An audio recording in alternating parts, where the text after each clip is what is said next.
तर मुंबई हायकोर्टाने जरांगे यांना सुनावलंय। तसंच नियमांचं पालन आंदोलकांनी केलं नसल्याचं कोर्टाने म्हटलेलं आहे। त्यानंतर जरांगेंच्या वकिलांनी मवाळ भूमिका घेतली आहे। आझाद मैदानात केवळ 5000 आंदोलकांनीच थांबावं, इतर आंदोलकांनी मुंबई सोडावी असं आवाहन जरांगेंच्या वकिलांनी केलं। तर वाईट गोष्टी दाखवल्या जात असल्याचा आरोप जरांगेंच्या वकिलांनी केला।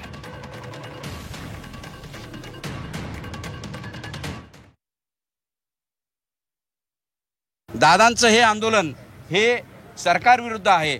दादांचं आंदोलन हे प्रशासनाच्या विरुद्ध आहे। येथील लोकांना कोणताही त्रास देण्याचा त्यांचा कोणताही मानस किंवा उद्देश नाही, हे त्यांच्या आव्हानातून या वेळोवेळी दिसलेलं आहे। दुसरी गोष्ट अशी, काही समाजकंटक जे घुसलेले आहेत ते वेगवेगळ्या प्रकारचे बेकायदेशीर कृत्य करत आहेत, जेणेकरून आंदोलन भरकटण्याचा तिथे त्यांचा डाव आहे। परंतु दादांनी वेळोवेळी त्याविषयी त्यांचं क्लॅरिफिकेशन दिलेलं आहे। शेवटी आव्हान दादा करतील, या सगळ्या गोष्टी हळूहळू होतील। उद्या 4 वाजेपर्यंत वेळ दिलेला आहे आणि मराठा सेवक माझे गरीब जरी असले प्रामाणिक आहेत, दादांच्या शब्दाला प्रचंड मान देतात आणि ते करतील। दुसरी गोष्ट, ही लॉ अँड ऑर्डर सिच्युएशन का आली? तुम्ही दादांनी दिलेल्या आणि आंदोलनकर्त्यांनी दिलेल्या निवेदनाकडे सुद्धा लक्ष गांभीर्याने दिलं पाहिजे।